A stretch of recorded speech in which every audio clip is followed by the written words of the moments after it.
Okay, so with this type of data in the table, okay, we are going to design the decision tree, okay. So first, let's look at case 1, and we can select KP as case 1, okay.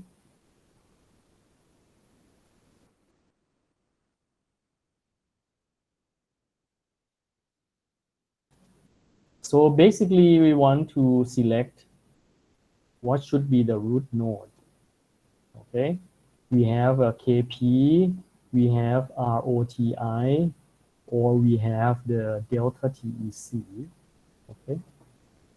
I'm not going to go through all cases because it's going to take a lot of time, but let's look at a few cases, no? So first, let's look at case number 1. Let's use KP as a root node. We don't know whether it's right, so we will look at it, and then compute the Gini impurity. Okay.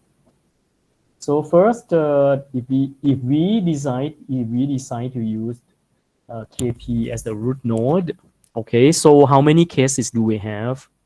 So if you go back to that table, you notice that in this table for KP, there are 3 cases. One is the high value represented by H.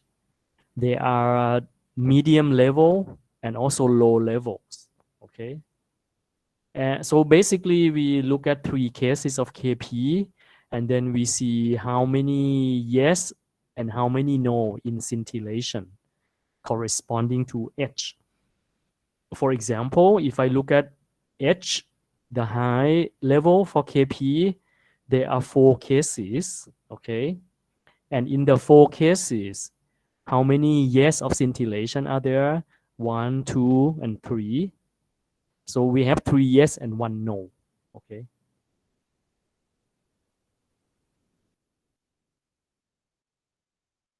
So we're going to do like this. So this is H, okay? And then for the target or the scintillation, we have 3 yes and then 1 no, okay? We also look at the medium level and also the low level. So if you go back to the table, you will find that for the medium level, how many cases are there? 1, 2, and then both of them are no, okay? So we have 2 no. And then lastly, for the low level of KP, we have, let me use a different color, no? Because just so many colors in here. So we have 1 low, 2 low, 3 low, and 4 low, okay? And for each case, what is the scintillation category? No, no, no, and then no. Okay, so we have 4 no in this case, okay?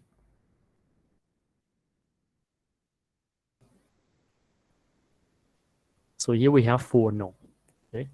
So for this choice of KP as a root node, let's compute GI.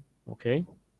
So let me use this as the first node, second node, third node. Okay. So for the first node, let's compute GI. So let me use this as GI number 1. Okay. Which is 1 minus the probability of yes. Okay. So probability of yes is the 3/4. Because there are four cases in here. Okay. And then square. And then minus the probability of no, which is 1/4. Okay. And you just compute like normal. So this you get 1 minus 9/16 minus 1/16. Okay. Which is what? 6/16, right? So you can divide by 2 at the top and at the bottom. Okay. So you get 3/8. Okay. So this is the first case. You have GI equal to 3/8. So let me write down 3/8 here.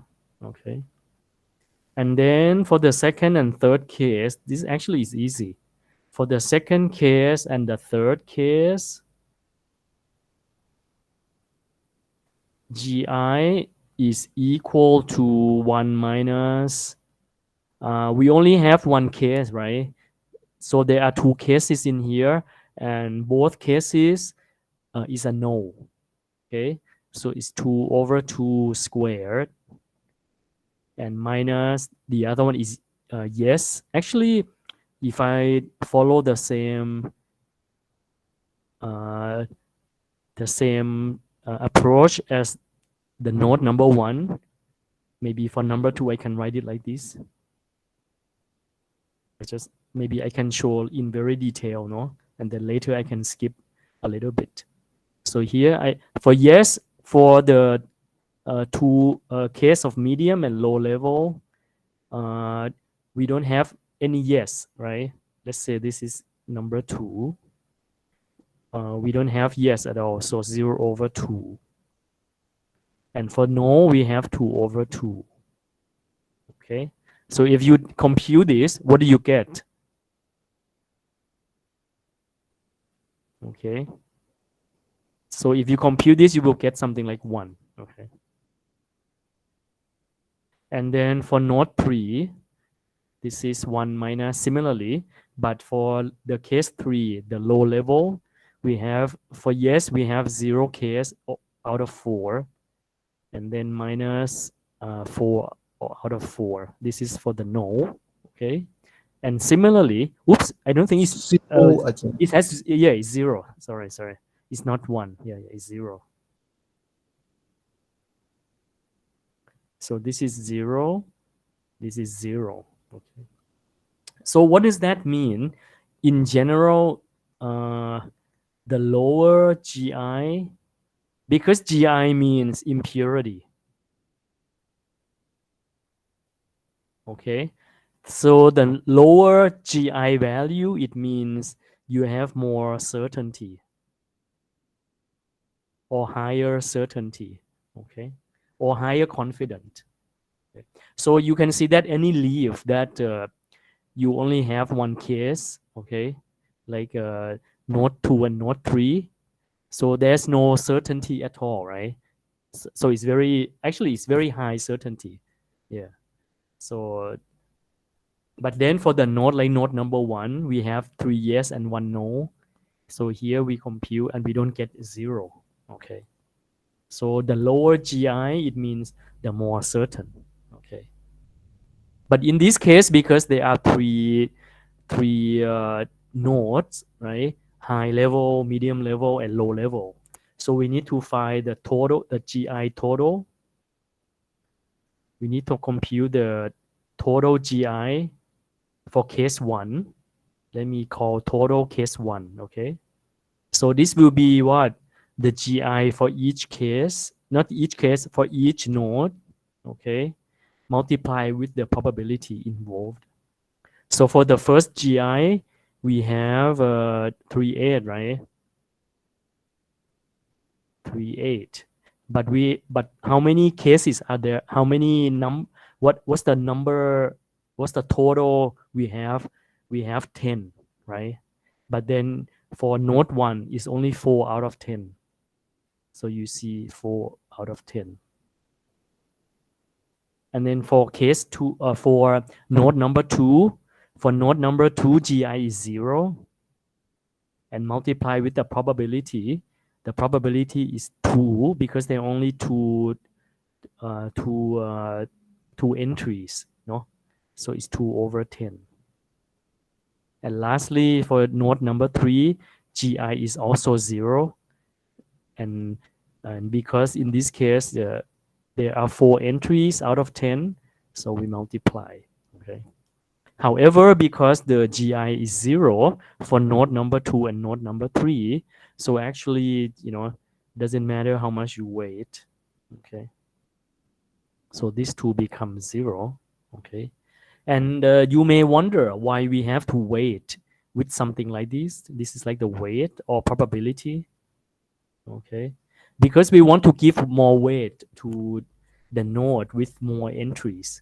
Okay. So it has more weight. Okay. If node number one, for example, if the node number one has only few entries, then we give lower weight, right?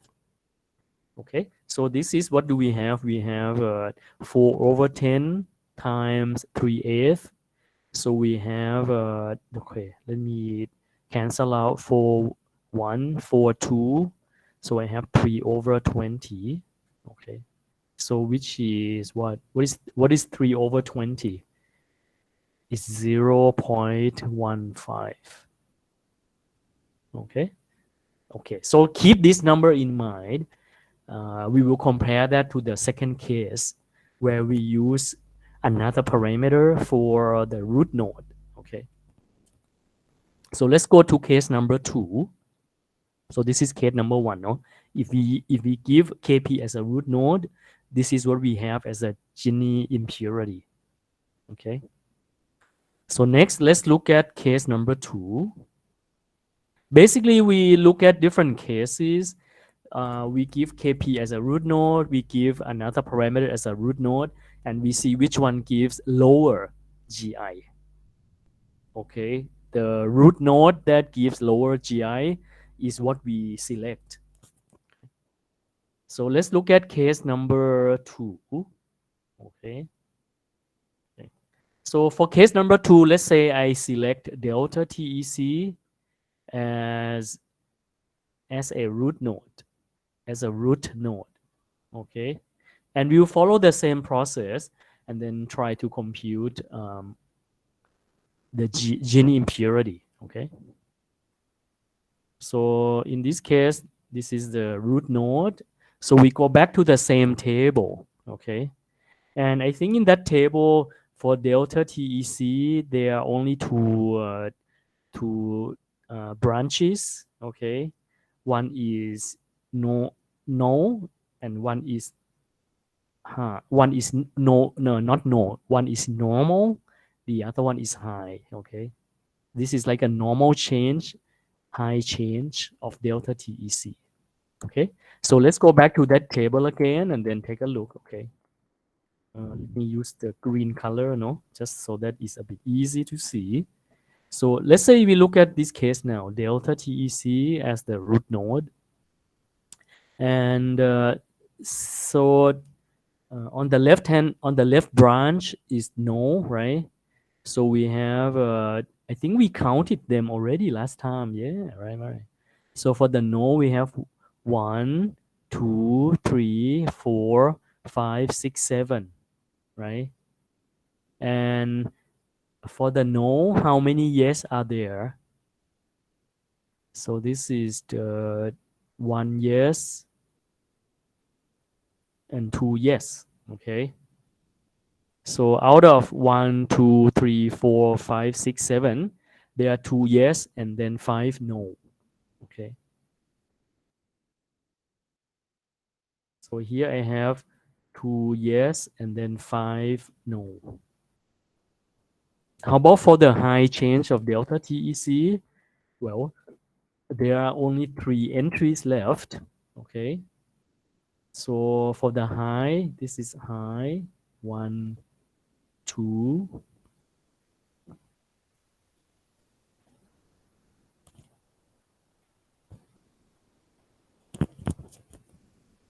2, and then 3. Okay. So for the high, we have 1 yes and then 2 no. Okay. So we have 1 yes and then 2 no. Okay. So we do the same thing, to compute the Gini impurity. Let's call this as the branch number 1. This is branch number 2. Okay. So what do we get here? For the Gini impurity for branch number 1, we do the same thing, right? Okay. So why don't we do together? Okay. So we have 1 minus probability of yes. What do we have here? Can anyone tell me? Pure, what do we get for this probability for yes? 4 by 47. So it's 2 2 over by 7. 7 Yes, and then square over. square. And then probability of no for the branch number 1. What do we have? 5 by 5 by 5 7. over 7. Yes. So here we just compute like normal, 1 minus 4 over 49 minus 25 over 49. And then we have 49 minus 29, we get 20. 20 over 49. Okay. And so this is branch number 1, right? This is what we have. So this is 20 over 49. And then for branch number 2, we do similarly. Okay. So for branch number 2, we have, can anyone tell me what we get for probability of yes? 1/3. Okay, so we have 1/3, right? Yeah. Squared, and then minus what? 2/3. 2/3 squared. Yes.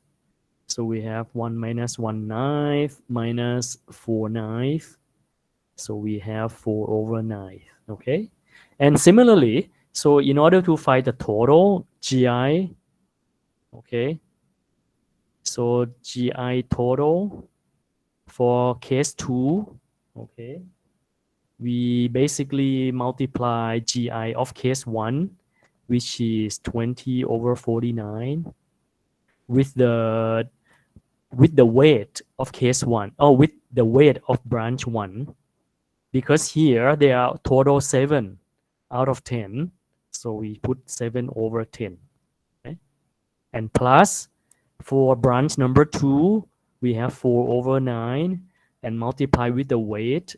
Here we have only 3 entries, so this is 3 over 10. Okay. What do we get? This is 1717749, right? And this is 1 and then 2. So we have 2 over 7 or 2/7, and then plus 3133 2225. So we get 2 over 15. Okay. So here we have denominator 7 and 15. Because we cannot divide one from the other, we just multiply. So we get 75105, right? So this one 7 multiplied with 15. So this multiplied with 15, we get 30. 15 multiplied with 7. 2 multiplied with 7 is 14. So we get total 44 over 105. Okay. So this will be, how do you call it? This is the GI for choosing delta TEC as a root node. Okay. Can anyone help me use calculator? What do we get for 44 over 105? 0.419. 0.419. Yes. Okay. Okay. So this is what we have. But then for case 1, we have 0.15, right? Okay. So we answer that because, okay, case 1 has lower GI than case 2. Okay. So we select KP as the root node. Okay.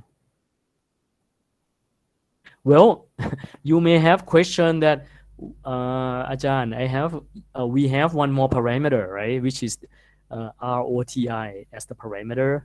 Why don't you compute it? Well, you can compute it as well, but it takes a lot of time now. So I just do it as an example, okay? But in any case, in this example, I have already computed and I found that Kp gives the lowest gene impurity. So that's why I select Kp as one of the choices. Okay, and then you can compute more. No, in the maybe in the homework I will ask you to compute this, just to get used to it. Okay, so that means that we will choose Kp as the root node. Okay, and then we have three cases, which is let me see, what do we get? Then we have a high, medium, and low. High, medium, and low. Okay. We should also write the gene impurity from the first step, that we get 0.15. Okay. So what is the rule when we build a tree, to lower and lower level? Okay. So what we will do in general is we will expand the tree. Okay. So that not Kp, so that the Gini impurity keeps decreasing. Okay. Okay. And you will notice that when we choose Kp as the root node, we already has the Gini impurity here as 0 and 0, right? Because for the case of the medium level and also the low level, we don't have any uncertainty. It's very certain. No, the only case we have that we have high GI is the case of the left branch. So if we go back to the case one, okay, we will see that for high, for this the leftmost branch, for the high level of Kp, this the GI is 3/8. Okay, so I'm gonna write 3/8 here. Okay, so what do we do next? Next, we have to expand uh, the leftmost branch. Okay, and then um, make sure that GI keeps decreasing. Okay, otherwise we won't do. Otherwise, we will not expand more. Okay, but at this time, at this point, we don't know whether we should stop or we should go forward, right? So let's continue on this tree. Okay. So next, let's look at the next case. Okay. So for the next case, I'm gonna go to the next page. We have two cases. Oh, we have a so for the next node here, what should we select? We can select ROTI or we can select delta TEC. We don't know which one to select. Okay. So we will look at both cases. Okay. And we will do it on the same page, so that is a bit easy to see. Okay.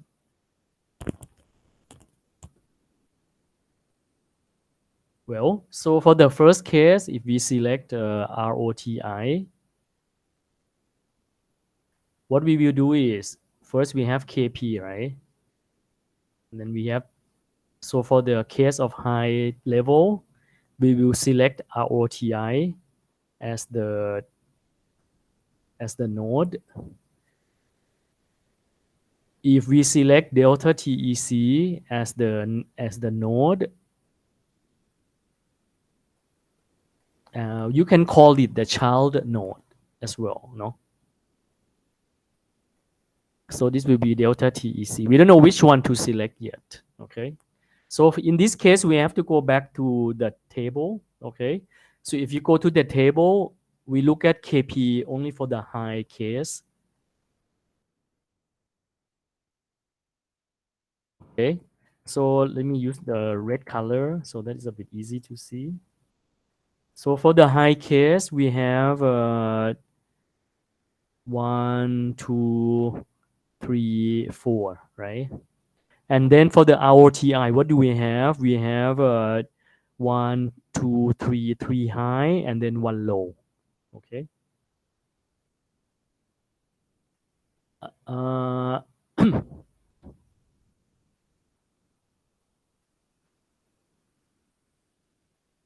So it means that for the ROTI, we will have two cases, right? Not two cases. We have two branches. One is the high branch, the other one is the low branch. Okay. So for the high branch of ROTI, there are three entries, and we have uh, how many yes? One, two, three yes, and then one no. Okay. So for the high case, it's all three yes, and then one no. Okay. So for the ROTI, we will have a high and low. Okay. For the high, we have a three yes, and then low we have one no. Okay. Similarly, if we go to delta TEC, this is for high case. Okay.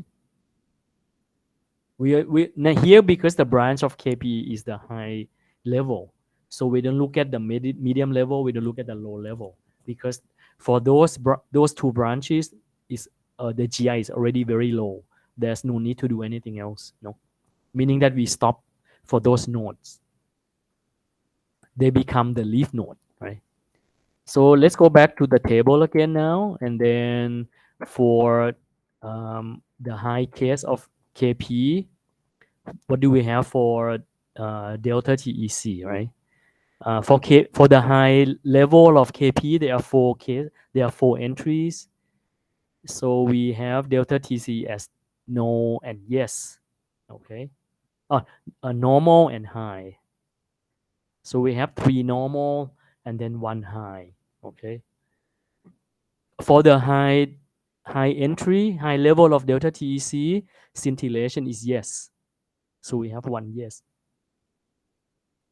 For the normal delta TEC, we have three cases, which is these 1, 2, and 3.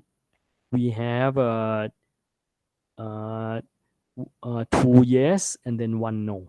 Okay, two yes and then one no.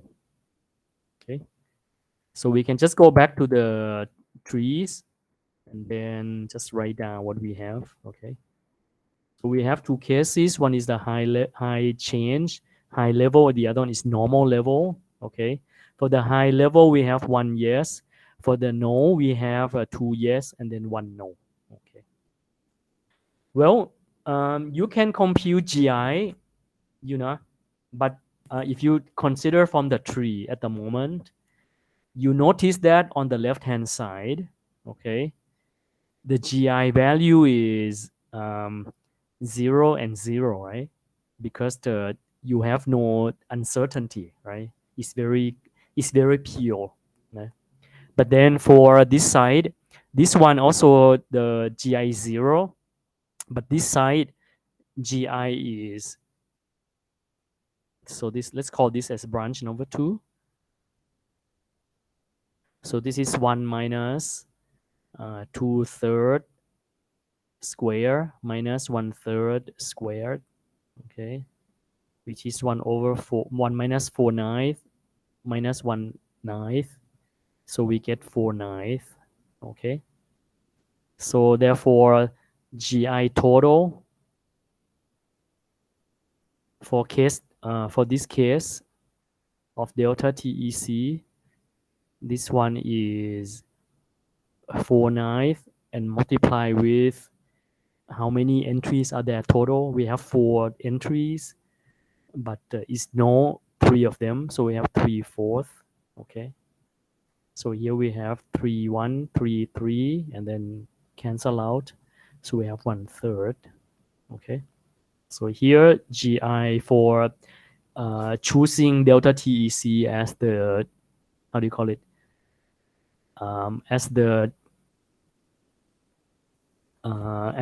child node is equal to 0.33. Okay, and if you remember for KP, the GI total is 0.2, so this is 0.2. Okay, if we select ROTI, the total GI here is 0. Okay, so it means that the GI keeps reducing, right? But then if we look at delta TEC, you see that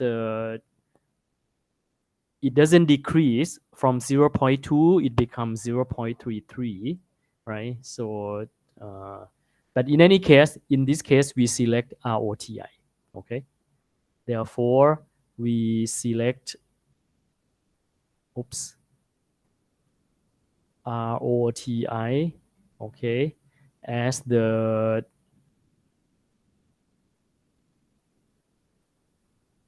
as the child node.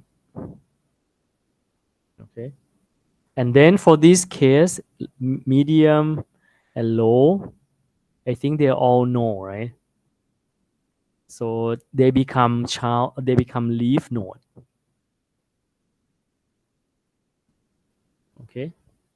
And also on the left hand side, for this tree, on this left hand side, because GI, the total GI is reduced to 0 already on the left branch, so we don't need to know to do anything else. Okay.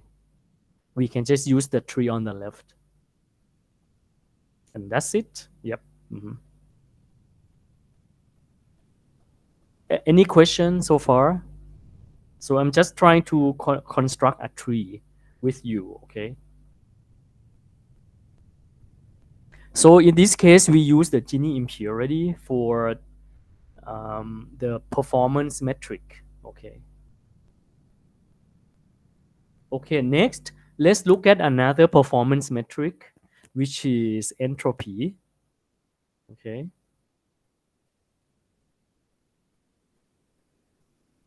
Actually, please give me 5 minutes.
Okay. So next one is another performance metric that can also be used to design a decision tree. Okay. And that it is called entropy. So we looked at gene impurity already. Okay. Next one is entropy. So if you look at the decision tree, you can also design with this. So what is the entropy? The entropy is, in a way, is like we call it average amount of information. Okay. And when we talk about the word information, it has very specific meaning in probability or in communication. Okay.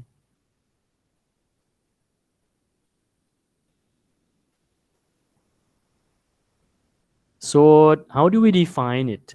So let's say we talk about the binary case.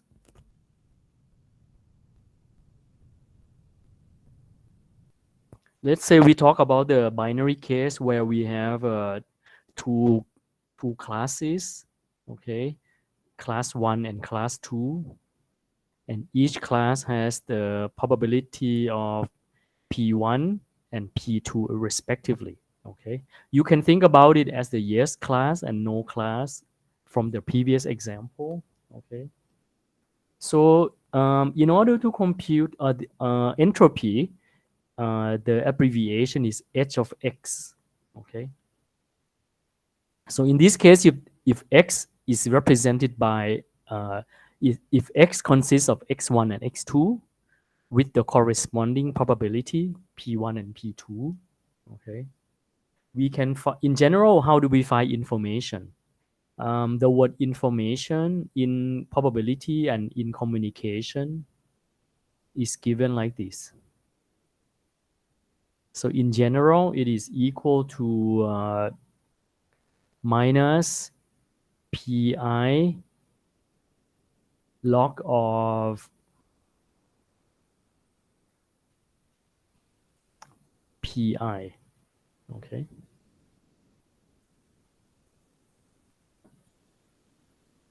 And in general, we talk about log base 2 for information.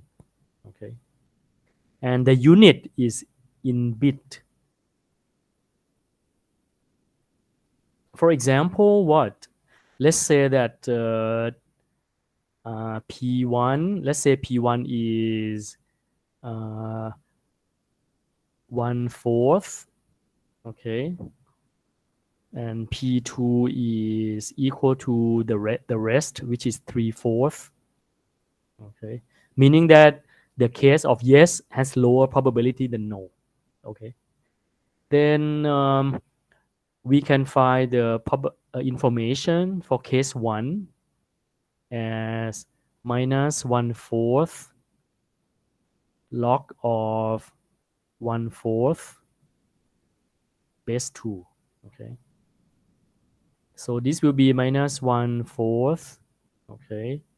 And log 2 of 2 to the negative 2. Okay.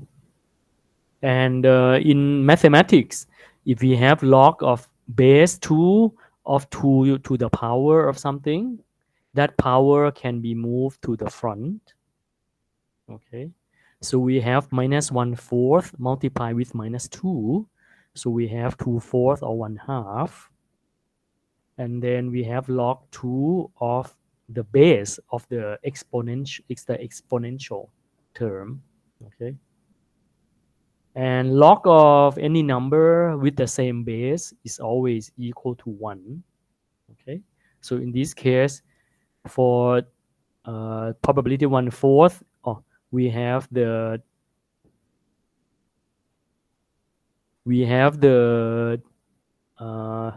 information equal to 0.5 bits. Okay. And similarly, for the case of case 2, information of this probability is equal to minus 3/4 log 2 of 3/4. Okay. And what is this equal to? Can anyone maybe use the calculator for me for this number? You can also use Google.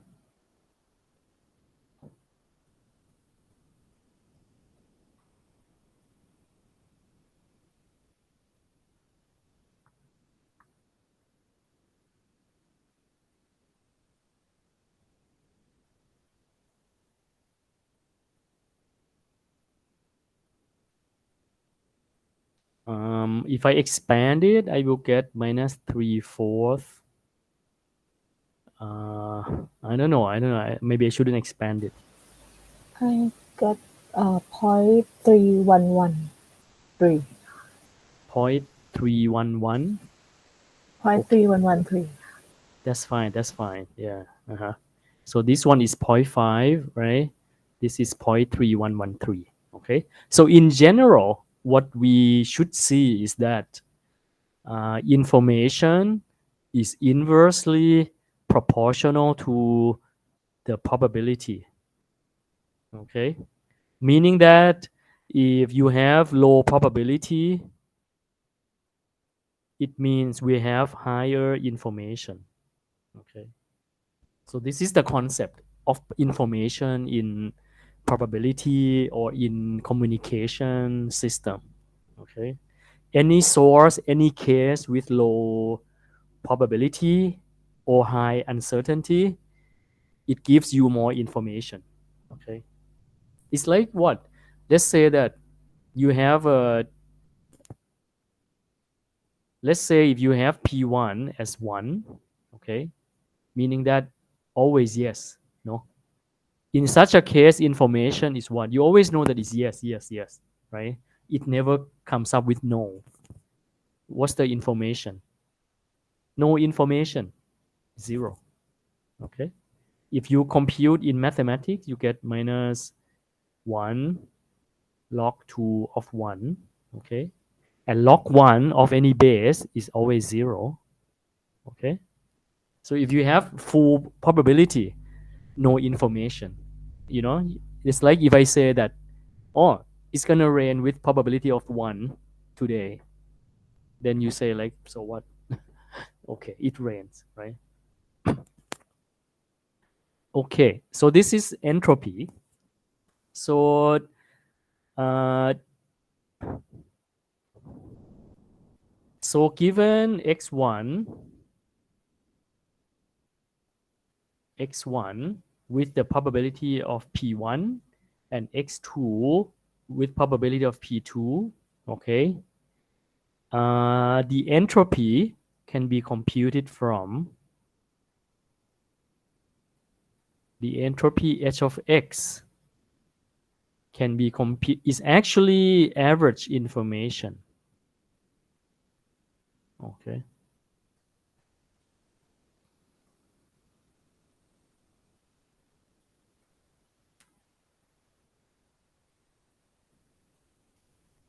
So we can find it as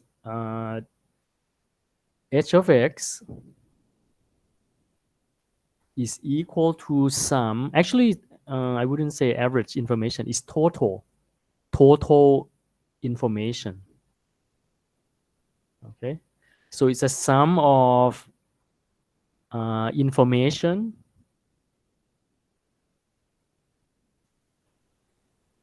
and if there are only two cases,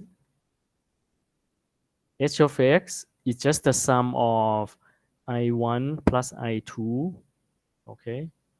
Or we can write it as, in general, we can write it as a summation of pi log of pi. I is equal to 1 to n with a minus term at the front. Okay. So here we will have p1 log p1 plus and then minus p2 log P2.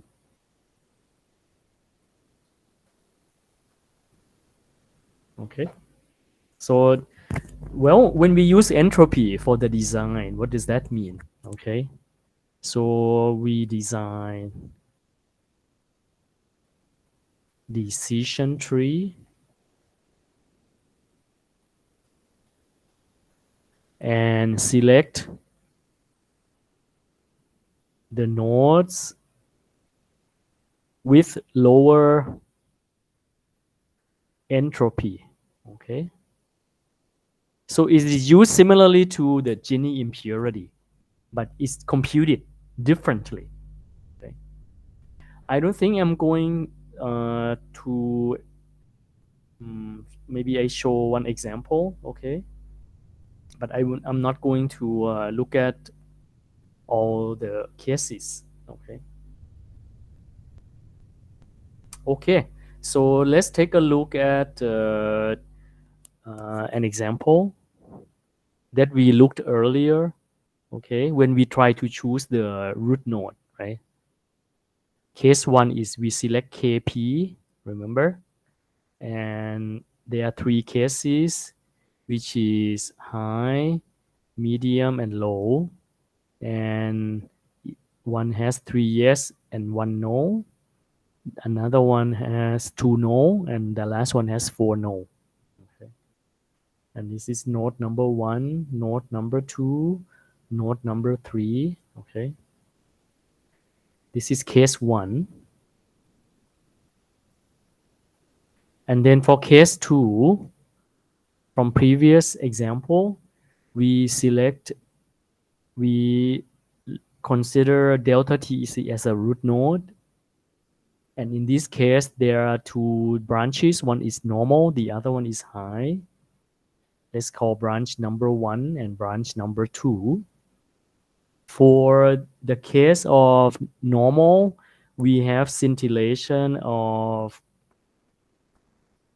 I don't remember, scintillation of 2 yes, 5 no, and 1 yes, 2 no. Okay. So we have 2 yes, 5 no, and then 1 yes, and then 2 no, right? Okay. So similarly, so instead of computing the Gini impurity, now we will compute the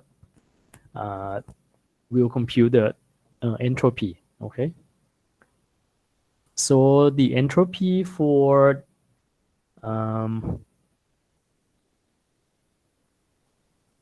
branch number 1, okay, H1 is 1 minus the probability of yes, which is 3/4, and then log base 2 of 3/4. Okay. And minus case no, right? Minus 1/4 log base 2 of 1/4. Okay. What do we get? I think we computed earlier already, right? For 3/4, we have 0.3113.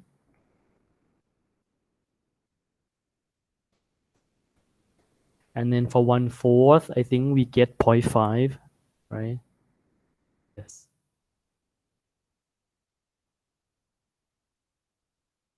0.5. So what do we get for H1? H1 is, so these two becomes 0.8113. 1 minus 0.8113 is 0.1887. Okay. And then, I mean, you can compute similarly for branch number 2. For branch number 2, H2, we get 1 minus 0 because no yes, right? And then minus 2/2 log 2 of 2/2. Okay. Because for branch number 2, out of 2 entries is all no. No. So this becomes 0. Okay. So here you get 1. Is that right? Did I do anything wrong?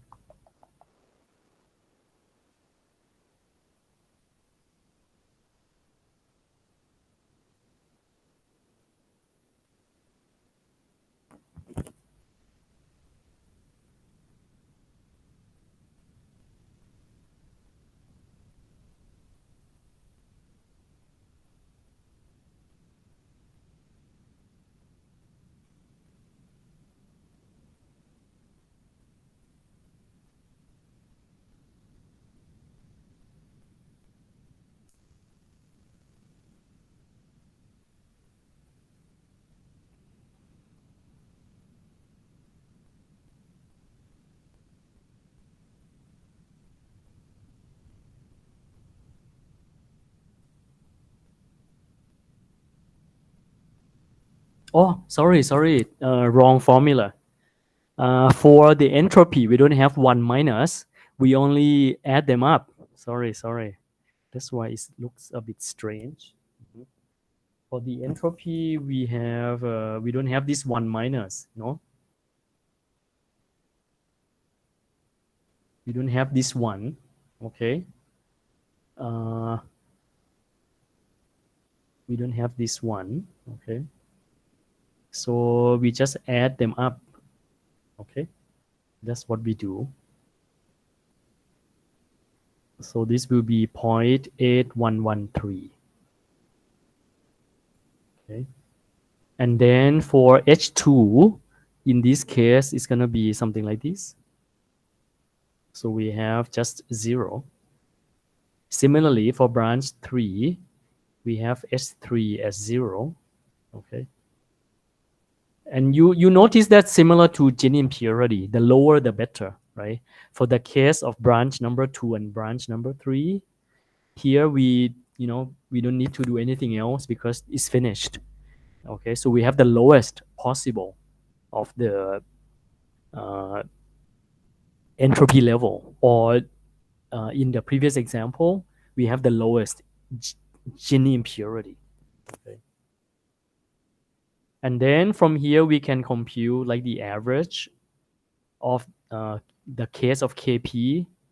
So therefore, H total for case 1.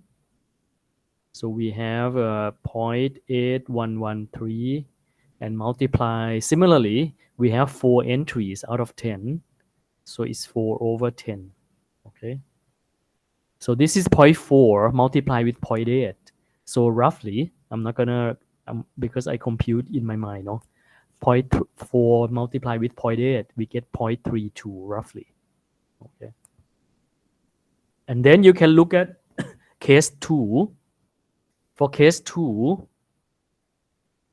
to use delta TEC as the root node. Okay. So H1 is minus 2 over 7 log of 2 over 7 minus 5 over 7 log of 5 over 7. Okay. This one, I have already computed it previously. I get 0.8631. Okay. And then for number 2, H2, so we have minus 1/3 log base 2 of 1/3 minus 2/3 log base 2 of 2/3. Okay. And this one, it turns out to be 0.9183. Okay.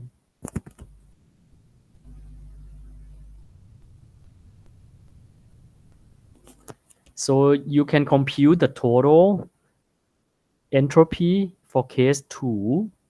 Okay. Here you get 0.8631 multiplied with 7 over 10, and then plus 3 over 10 times 0.9183. Okay. And for this one, can anyone help compute? What do we get for the right hand side?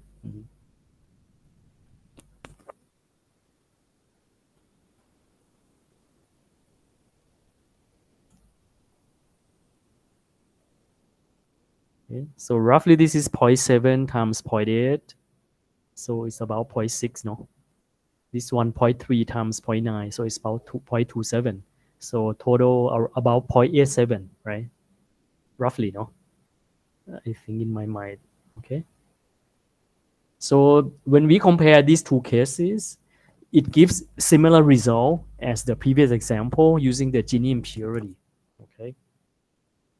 So we can say that therefore we choose case 1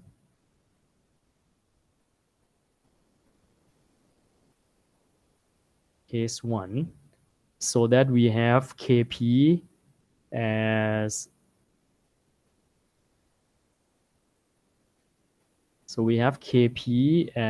the root node. Then we have the high level, medium level, low level. For this one is already decided as no. This one decided as no. They become leaf nodes, right? And then for H, we continue the same process. We select whether we use ROTI or we use the other remaining parameters as the at the next child node. Okay, so you can see that we follow the same approach. Doesn't matter which parameters or which performance metric we use. Okay, so from here, continue, select the next node, either delta TEC or ROTI, okay, based on the lower entropy, okay. And then we assume that when you use delta TEC or ROTI as the next node, when you choose already, the entropy should also be lower, okay. If the entropy is higher, then at KP level, for KP, the entropy is 0.32, okay.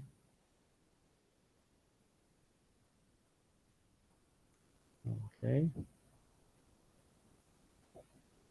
If entropy is higher than 0.32, okay, then there's no need to build the next node. Okay, meaning that it doesn't help. You don't need to build larger or long, deeper decision tree, but get worse results. Okay, we just want to stop where it is. Okay, and I mean in real life, you don't have 100% accuracy, right? In one of the branches, maybe you have some yes, some no. You don't get like all yes, all no, right? And that makes the prediction or the training uh, to come out not perfect. Okay, so let's look at how do we do it. So the process where we do the training to build the decision tree, we call training. So the algorithm consists of 2 steps, right? The algorithm consists of 2 steps. One step is training, okay, which is build a decision tree. Okay. And then we can do prediction or we can do decision. Okay. From the given new parameters. given new values of parameters. Okay, then we predict scintillation,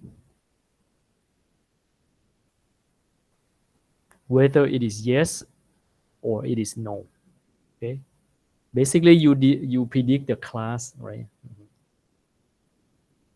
And if you have 100% amount of data, okay, you can leave some for training, like say 80% training, and then for prediction you can put like 20%, for example. Okay, sometimes for the training part there's also an additional step based on what is called validating or testing as well. Okay, so in that case you will divide the data even more. Okay, so once you finish the training and prediction, then how do we um, how do we determine the performance of the system or the system that you have built? Okay, so generally to determine the performance of the system,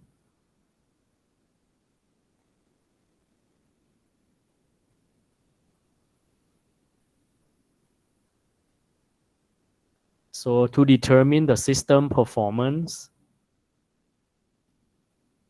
okay, we use what is called confusion metrics.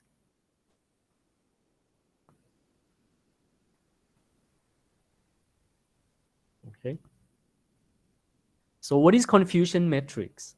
Okay, we can write the confusion metrics as a table, and then we can derive additional parameter from there. Okay, so generally we build a table like this.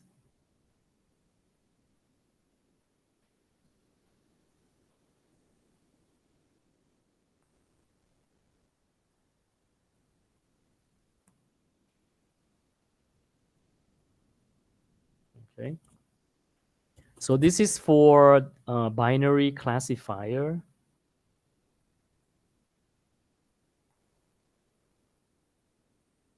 Okay, so so on the left hand side I'm gonna write as the actual value of your target. Okay, so you can have either yes or no, right? The actual value. Okay, and then on the column side I'm gonna put the predict values. Okay, okay, so you have either you predict as yes or predict as no. Okay, let's say that the actual value is yes, and then you predict yes. Okay, in this case we call the true positive. Let me write down what it is at the bottom.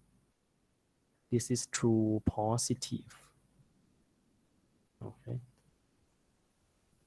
if the actual value is yes, okay, but then you predict as no, okay, so this no is at the back, is so the letter at the back represent the prediction, is a negative prediction, but it's not correct, so we call false negative. So this will be false negative.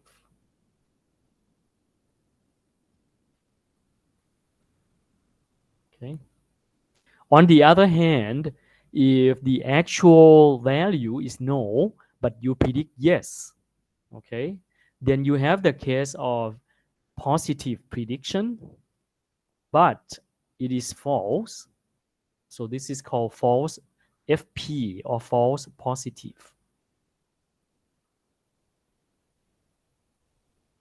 If it gets confusion, if you get very confused, like I mentioned, the letter at the back represent whatever you predict. Okay. So the letter at the back represent, let's say, Fn. Okay. So this is what you predict as negative or no, right? And the front letter represent the actual, represent whether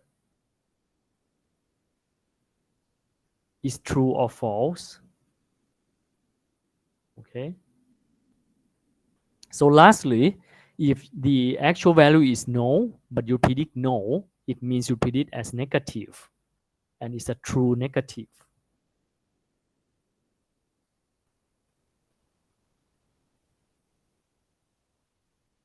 Okay. For example, if let's say that I have some numbers in this table, just in order to so that we get used to it, no. Let's say that the true positive is like 100, false negative, let's say only 10 cases, false positive 20, false negative, let's say it's 50. Okay. So there are total how many rows of data? 150, 70, 180. So total is equal to 180 rows of data, right? And after you make the trees or you make the classification algorithm, you make prediction, you have these different cases. Okay. In real life, it's not 100%. So it's quite normal, right? Well, what is important is that once you look at the confusion metrics like that, then you can derive some other performance parameters for the system as follow. Okay, so with the confusion metrics, okay, we can derive other useful parameters. Okay, for example, we can have what is called accuracy. Okay. So what is accuracy? Accuracy is the determined as the true prediction of both cases over total number of data samples. Okay. So you can think about it as true prediction because we have two cases, right? Yes and no, right? So we combine it together. Okay. So if you look at that, the previous table, it's okay. If you look at the previous table, for the accuracy, what do we get? We get TP plus TN over total. So we'll get something like 100 plus 40 over 180, right? Oh, sorry, it's the 100 plus 50 and then over 180. So it's 15 over 18 or 5 over 6. Okay. So that's the first useful parameters. Next one is called precision.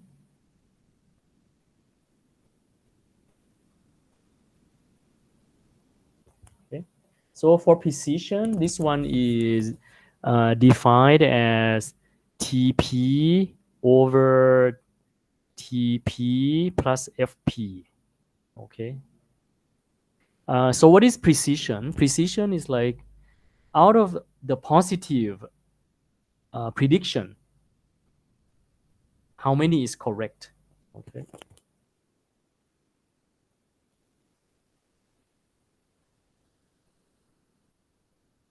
So you can call this as correct prediction. Okay. So if we go to previous table, we will have TP, which is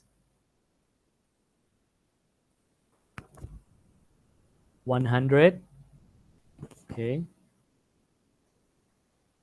and divided by 100 plus the FP. FP is the 20. So we get 10 over 12 or 5 over 6. Same. Okay. Next one. Actually, there are many, many parameters that you can look at. Next one is called recall. Okay. For recall, it is defined as TP over TP plus Fn. Okay. So what is recall? Recall is out of the true cases, how many of them is actually correct prediction? Okay. So for this one, you can compute yourself, no? The same thing. Next one is called misclassification.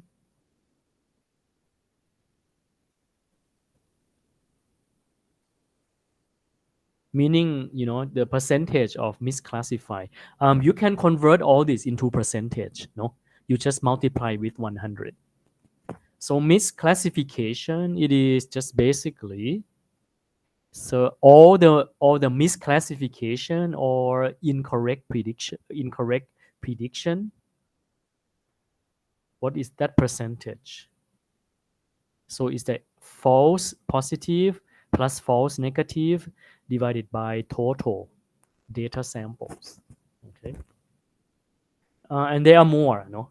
Let me go through one or two more because some of them you may get to see occasionally and then you don't get confused what it is. Another one is called F1 score. This one is called F1 score. Okay.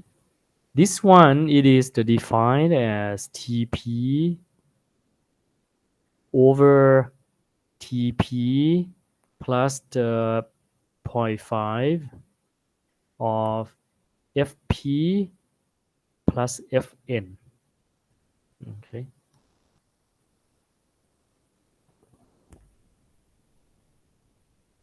And there's one more. Let's see. Actually, there are many more, but let's stop here. Otherwise, we'll go through a lot of parameters. Okay. So what do you want in general? You want high accuracy. You want high precision, right? Uh, you want high recall. You want high value of this. High. You want low misclassification. You want high F score. Okay. So these are what you want in general. So when we look at Python code at the end, we will see that it will show some of these performance metric right away. Okay, so let's have a 10-minute break. Okay, and then we come back. So when we come back, we are going to look at the decision tree, but when we use it for regression. Okay, and then when we finish that, we will go to Python code and then finish lecture today. Okay. Any questions so far?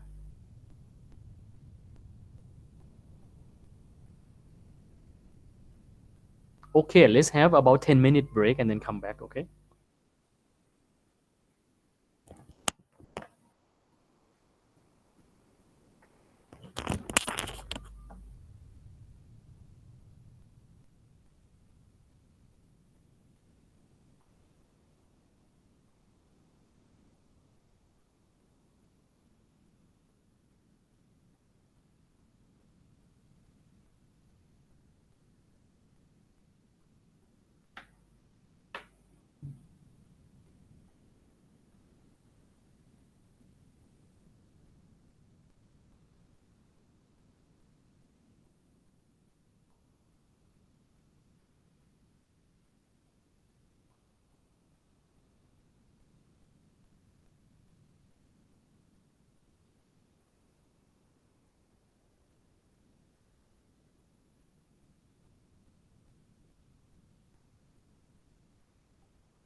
Okay, I hope you all come back. Okay, next we're going to look at another use of decision trees, but it is used for regression. Okay. We may not go into super detail for the whole trees, but I'll try to give as much example as possible so that we understand like the idea. Okay. So when we use decision tree for regression, instead of using the GI or the entropy, okay, instead we are going to use a different performance metric. The idea is instead of, because here we don't classify into classes, so instead of doing GI or entropy, what we will do is we will use what is called standard deviation reduction. Standard deviation reduction. Okay, so we will build trees and make sure that as we build trees, as we build more and more nodes, deeper and deeper, the standard deviation of the output, keeps decreasing. Okay. And in addition, the type of data that are given to you has to be different from the previous example as well. So let's take a look. I'll try to write. Let me go to the next page, okay? Because I'm going to give you a new table. It's similar to the previous table, but now the output is not yes or no, but the output or the scintillation comes in terms of numbers, okay?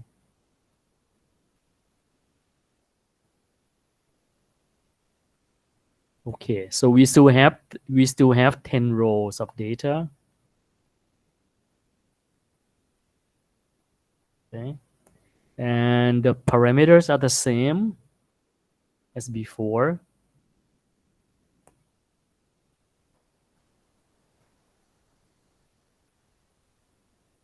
You can just copy from the previous table, that's fine, or you can just use the previous table, okay? The only difference is at the output or the target, okay? Here I call as I call it as scintillation levels, okay?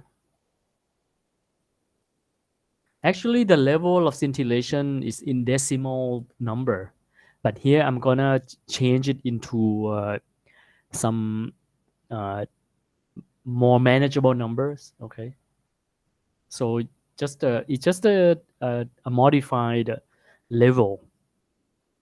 So for KP, we still have the same.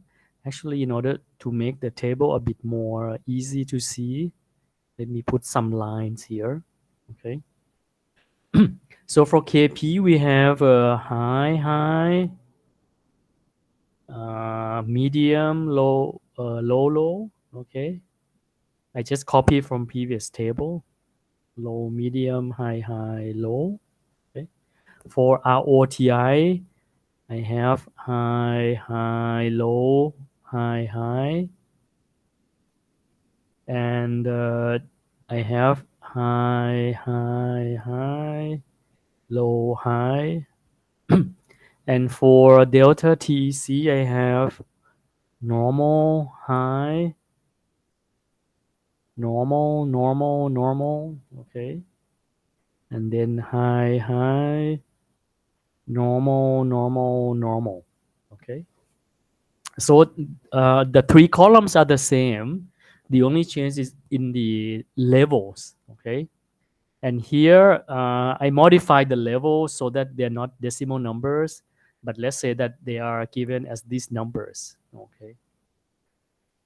So for each case of KP, input parameters, 3 input parameters, we have different levels, the scintillation levels, okay. you can think about it as a different experiment or different set of data samples. Okay. So I'm gonna write down whatever numbers I have here, and then we will build a tree out of it. Okay. So given this table, so our target, so this is the target, no? It's not the class anymore, but the target is number. Okay.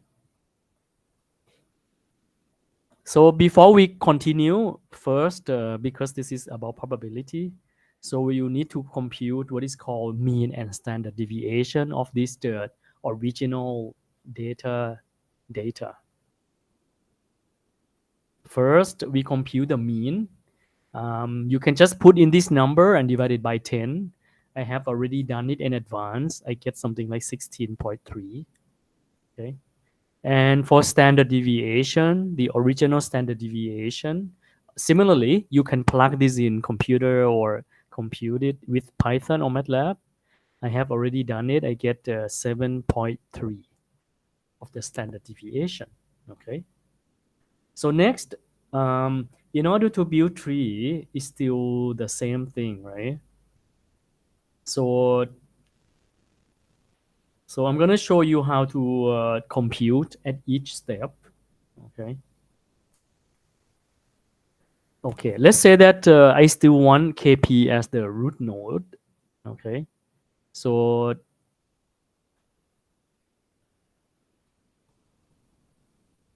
let's see how we compute it. Okay.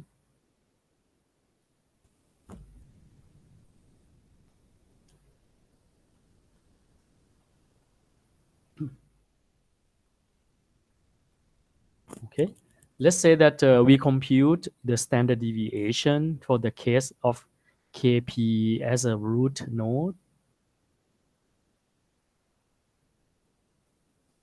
Okay. So what do we have? So basically we will still divide into 3 cases. So we have KP, right? And then so we have high, we have medium, and we have low. Okay. So let's look at the first case for KP as high. Okay. So what do we have? For KP as high,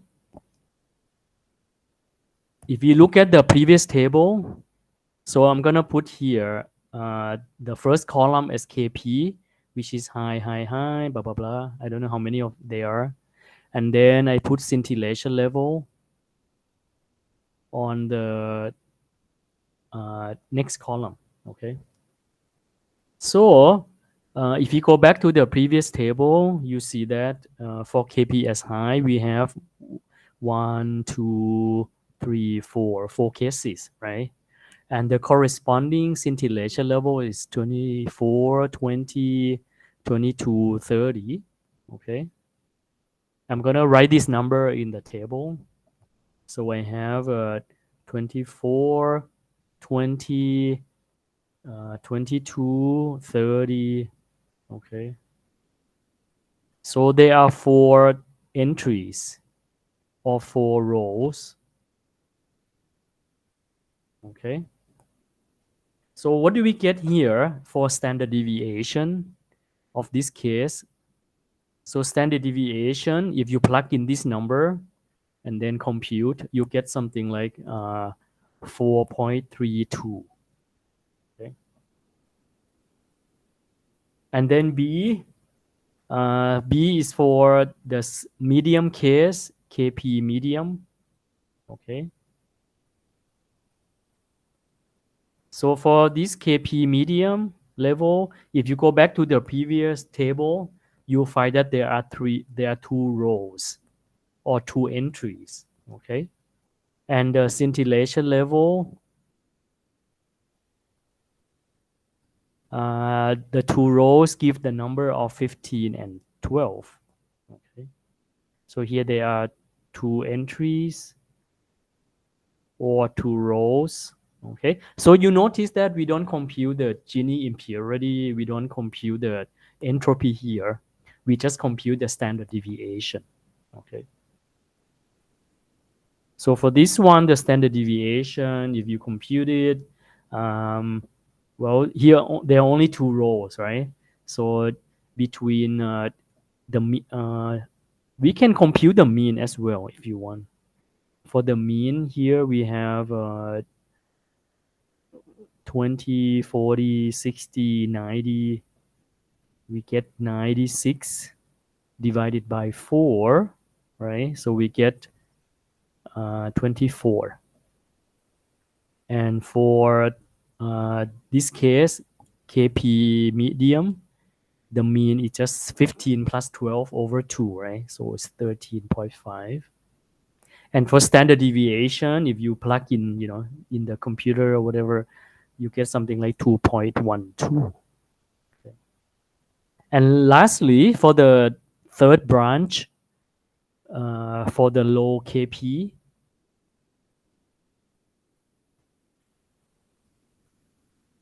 for this case, if you go back to the table, there are 4 rows. And for the scintillation levels, we have 10, 10, 8, 12. Okay. And in general, you see that the levels becomes lower, for these parameters. And there are 4 entries. Okay. The standard deviation, if you plug in the formula, you get something like 1.63. For the mean is just 40 divided by 4, you get 10. Okay. So in summary, for KP,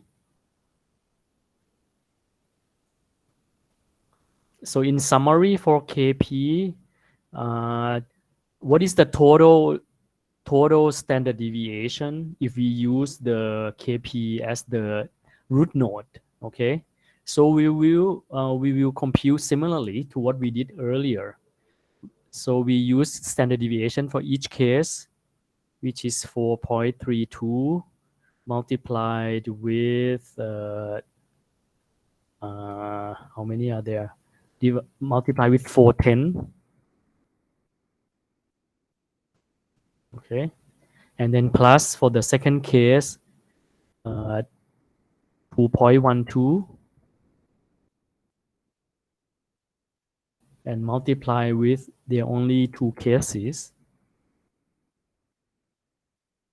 2 over 10, and then plus the last case, which is 1.63 times 410. Okay, I haven't computed out yet, but you can help me, for later. And so this is the standard deviation of the total standard deviation for KP. Okay, I actually computed already. I get something like 2.8049. Okay.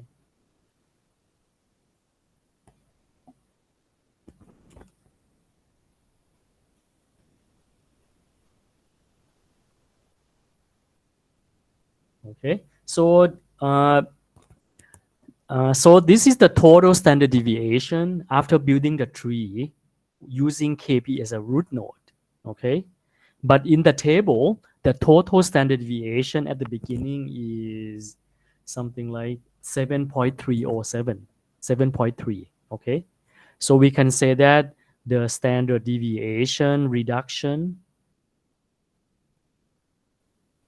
or simply we use the abbreviation SR, it is equal to this number, 7.3 minus 2.8. Okay, so you get something like 4.5. Okay, roughly. So it means that if you use KP as a root node, you reduce the standard deviation by 4.5. Okay, and you can keep doing this, more and more, and see whether which one you can use as a root node. Okay, and actually, if you keep doing it, keep going further, you will find that if you consider other cases like the ROTI or delta TEC as a root node, you will not get the standard deviation reduction, meaning that the standard deviation becomes larger or becomes more, or so in that case, then we decide to use KP. Actually, if you try, I have already computed, but I don't think we want to do it too much. The standard deviation reduction, if you use KP, you get the number that we saw earlier, which is 4.5, right? If you do ROTI, maybe I last you do as a homework, then you get actually you get higher standard deviation, which is 0.76, 7.6. So the standard deviation reduction is I put a dash, meaning that you don't get any reduction. And then for the delta TEC, similarly, you get something like 7.31, and you don't get any reduction. Okay. So at the end, you look at this KP, right? And then you have three cases. One is medium, one is low. Similarly to what we had earlier. Okay. For the medium, we can put the mean value, because for the medium here the mean is 13.5. So we just give the prediction for scintillation as 13.5 based on the data we have. Okay. For the low, we have the mean of 10, right? So we just put 10. Okay. And then, you can keep going further and further by computing. And then, let me write down the standard deviation at the top as well. So one is 2.12 and 1.63. So this one, the standard deviation is 2.12. This is 1.63. Okay. And then for KP is uh, 2.8. Yes. Okay. But then for the high,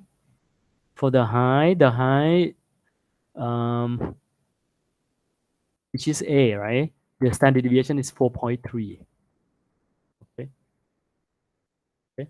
So from here, we can say that for the medium and low, okay, because the standard deviation is already lower than 2.8, we can say that no need to extend the node further.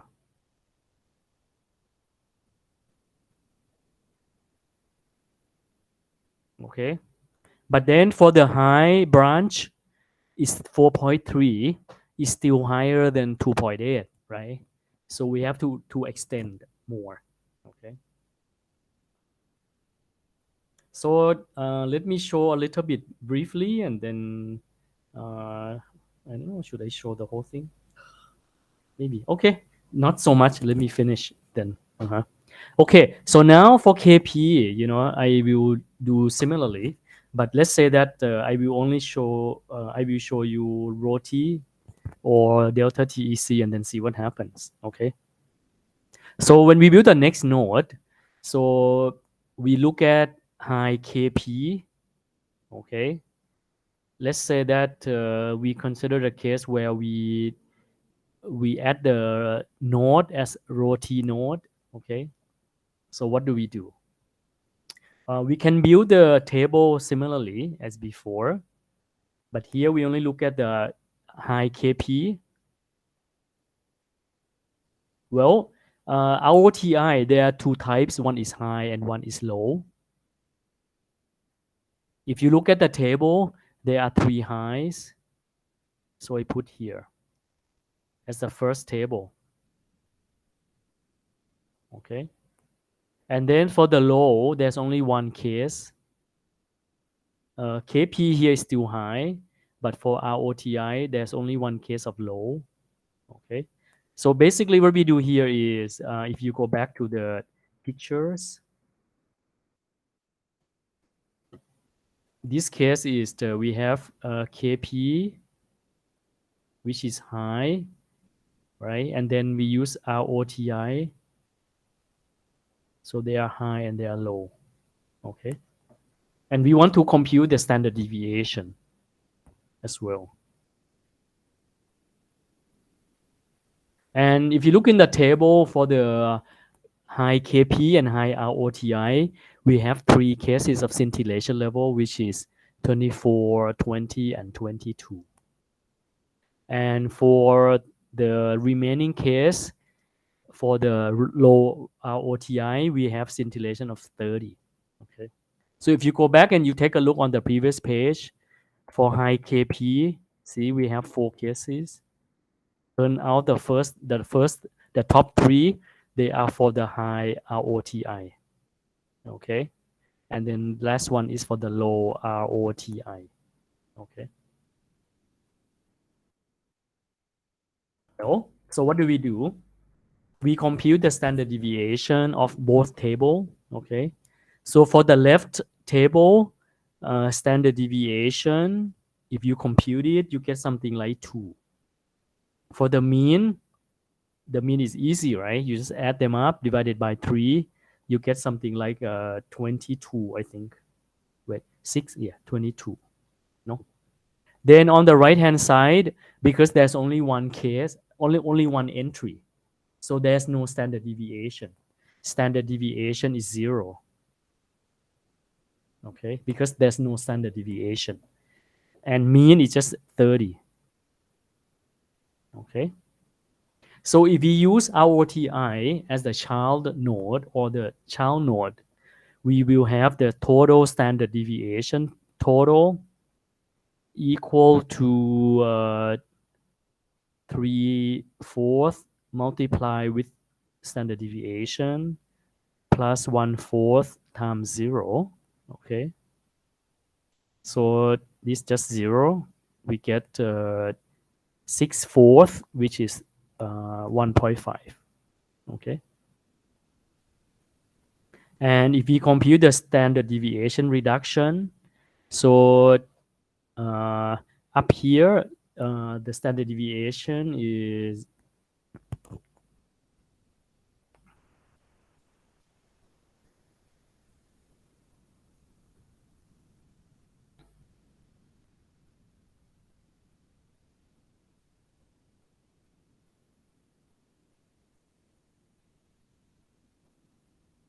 okay. For the high, is the 4.3, right?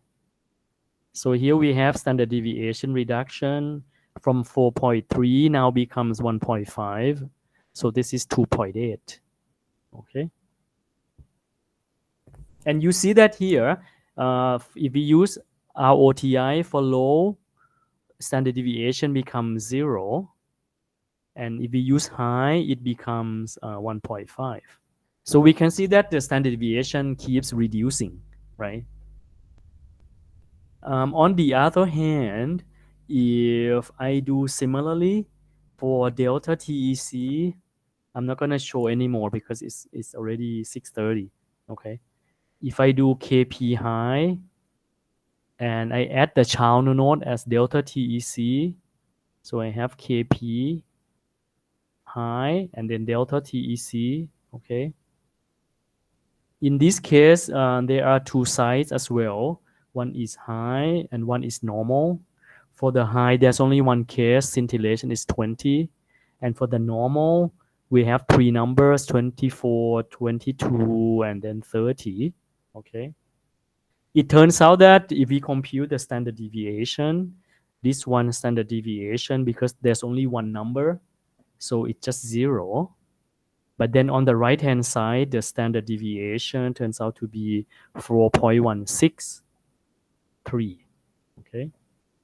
So the total standard deviation total If we use delta TC as the child node, we get 3/4 times 4.163, okay, which gives you 3.122, okay.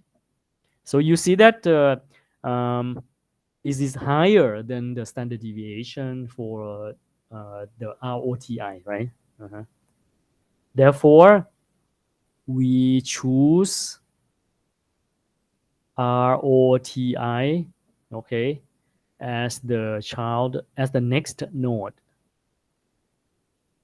okay.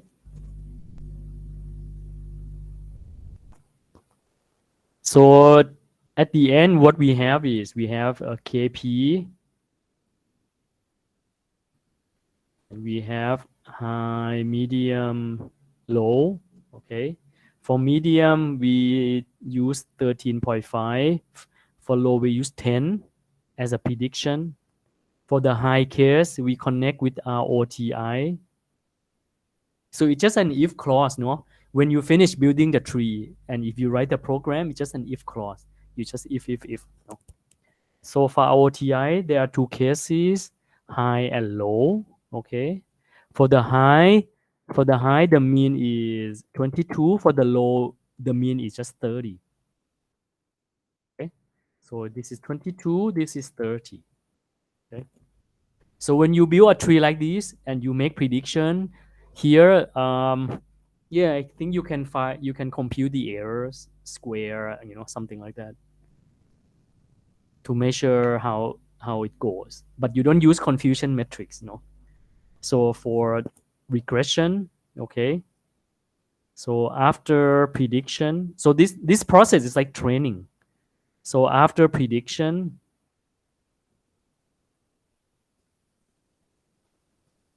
you can compute something like a mean square error, like MSE. You can compute RMSE, for example. Okay. Yeah, so that's about it. This is for decision tree. Okay, actually there are some other concept of decision tree, but I'm not gonna go deep too much into it. If you look in the literature, people talk about boosting, like ADA boost, okay, or some people talk about rainforest, okay. They are just like the variation of a decision tree. For other boost or gradient boosting and all that in general, what they do is, if you have like many parameters, then the tree is going to be huge, right?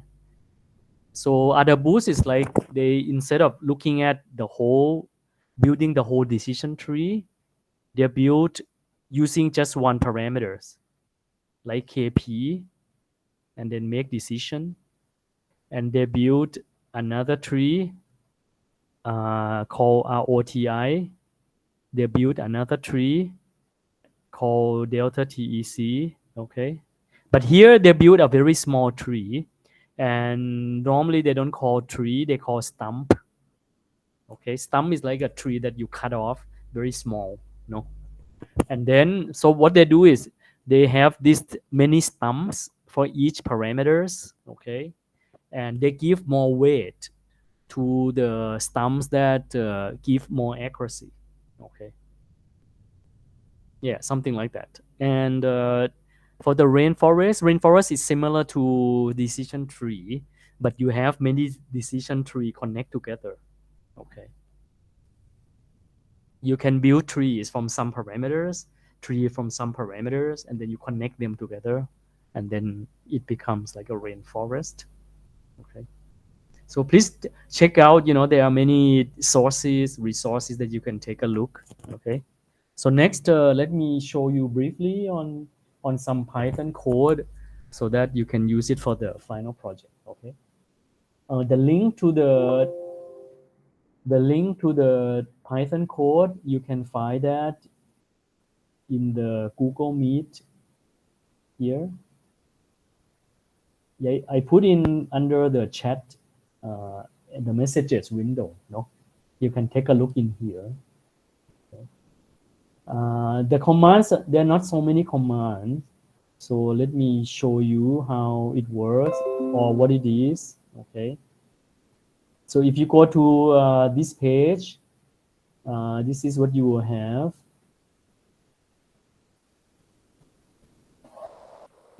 So for the first part,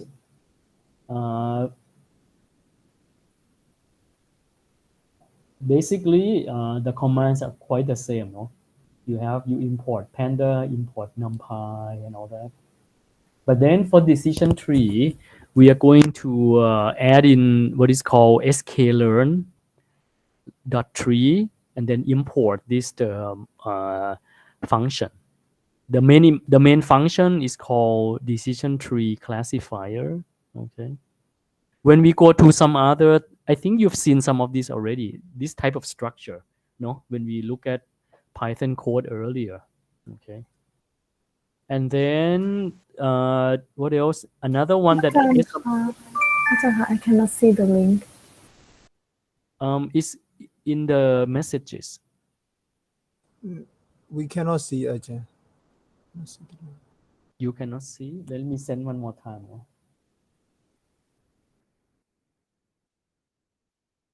I send before you enter the system. I think now you should be able to see, right? Yes, I can. Now we can. Yeah. Maybe I put in just very early. Okay. Okay. So you can play with it along together.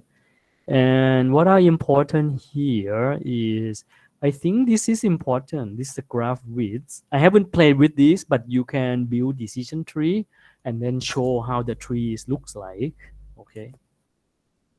And then for the sklearn metrics, this one is for classification report confusion metrics. Okay.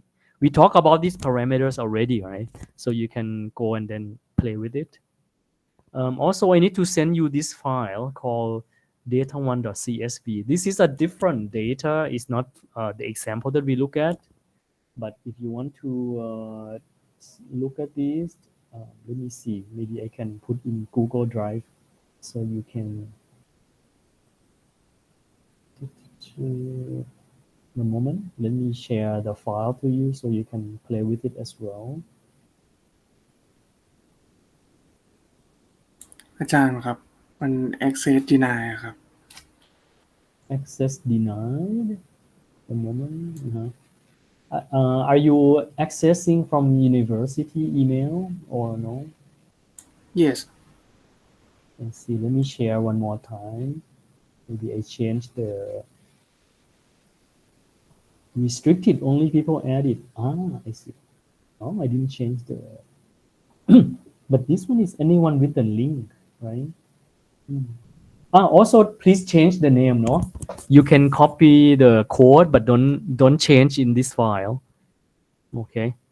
Maybe I don't. Well, is anyone with the link? Okay. So maybe I can put done, and then I do one more time. Anyone on the internet with this link can view. Okay. So I copy link and then send one more time. Okay. Please check in here. But it has the same number, right? That's strange. Okay. Please try again, no? And see whether you can access or not. If you cannot, please tell me. Okay. Okay. So let me go through these one more time. Okay. So basically this is just what we have seen before, but now it has more function like confusion metrics, classification report, and train test split, and decision tree classifier. Okay. And then for this line, I need to give you the data as well. One moment. The data. Maybe I put in here.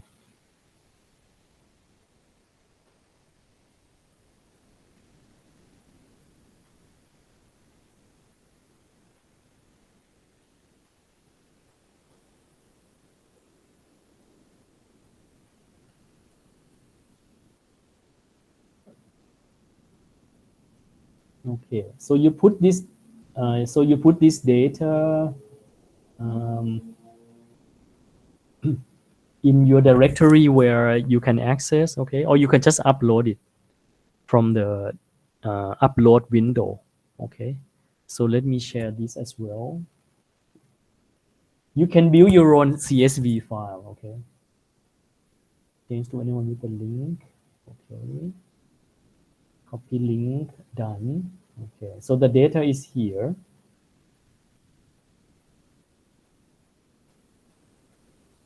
Data1.csv.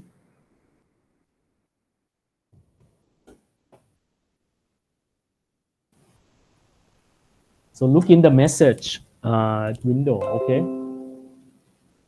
Okay, let me slowly go. The program is very short, and I'm gonna show you only the first part. I'm not gonna show the regression part, okay?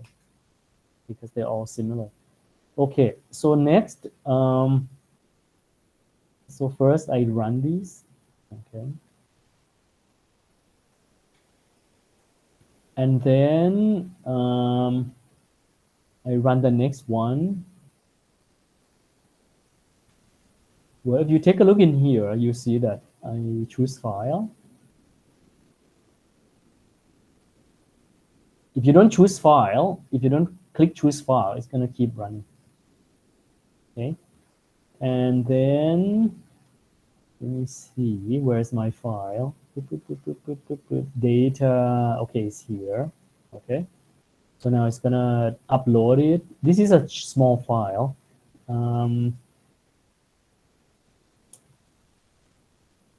And then okay, so first we define a variable called dataset to read this CSV file, okay? And I put shape here just to see the shape. So it has 1,372 rows with 5 columns, okay? So what are the columns in here? So basically it has like parameters, like variance, school of data, and so on, and entropy. So this is the target. Actually, we have the class. This is the class where we want to train. So this class has class 0 and class 1. Okay. So similar to scintillation earlier, but you can change from yes and no to 1 and 0. Okay. So in order to see some data, we use .head, but you can use other commands as well. Okay. And next,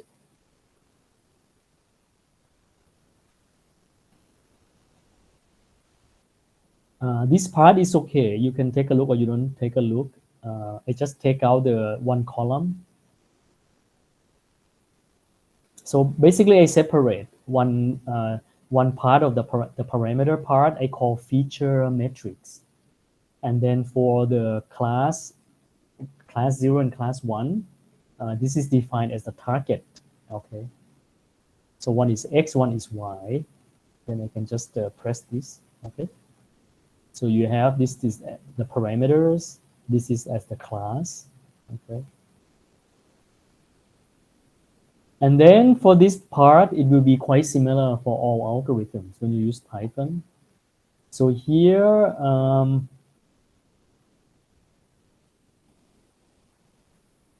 we do we divide the data into 2 parts. One is for training, which is the 20%, and then 80% for testing. Okay. You can change any number you want. So we always use this train test split. Okay. And then we build the classifier. So we call up decision tree classifier. Okay. And then for the training part is called we use it fit, which is like the fit the tree, right? And in here we use the training part and then testing part of data. Okay. And let me see. Okay. So X is the parameters, Y is the target. Okay.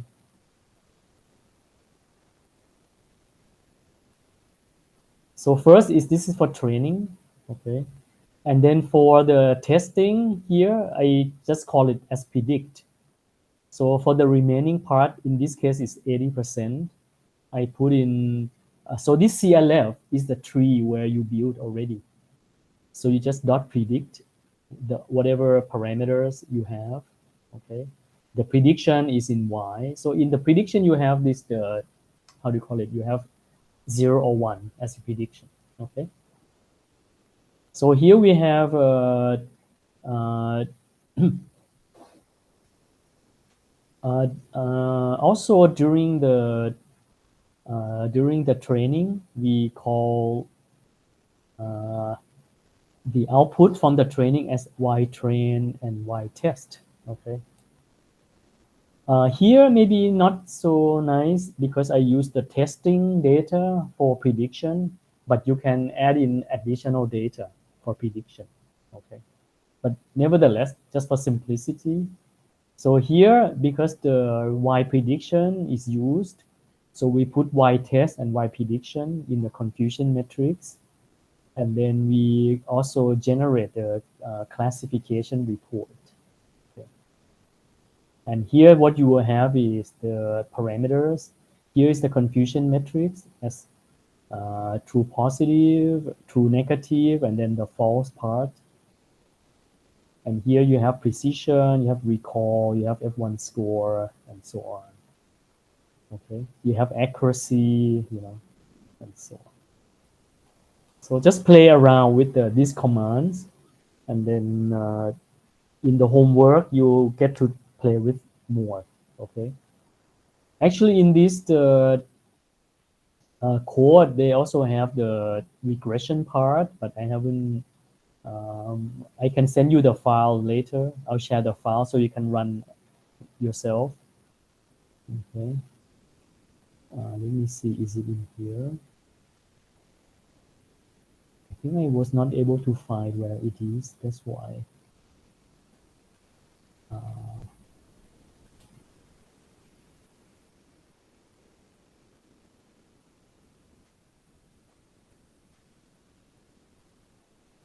Yeah. Okay. Let's look at the classification for now then. Okay.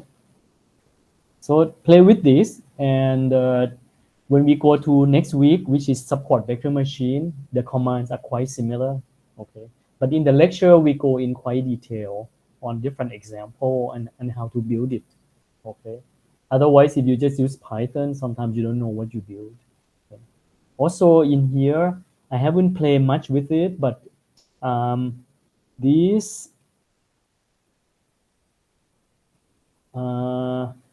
this export graph widths, their function that you can use to build the decision tree that you basically, because what we build is called CLF, right? In here. Yeah.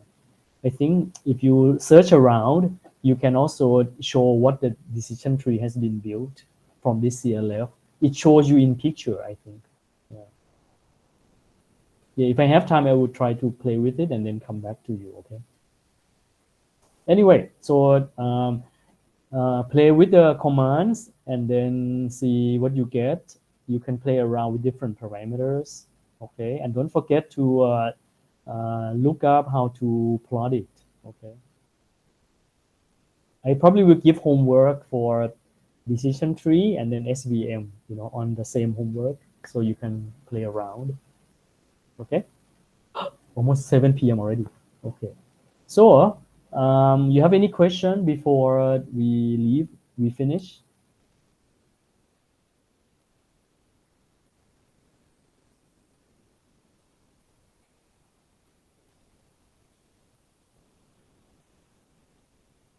Also about the midterm exam, I was writing the solution, but I still have to check one more time.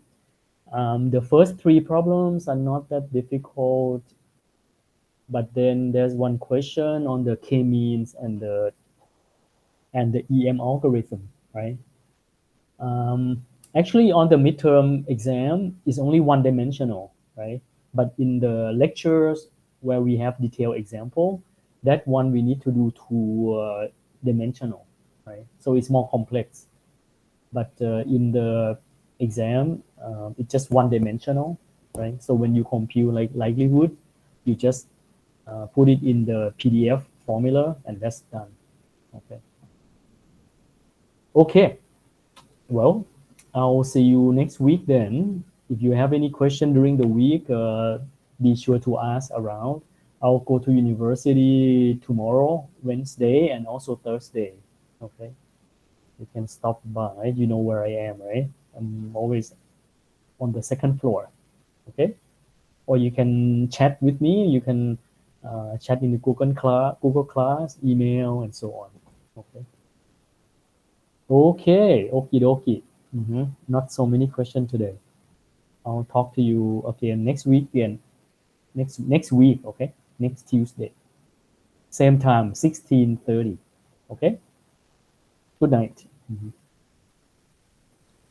ขอบคุณครับ Good Bye.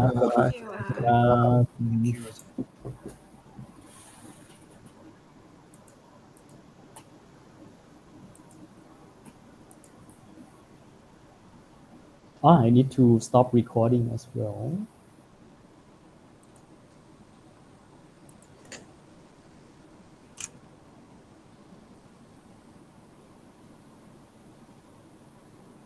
See the call.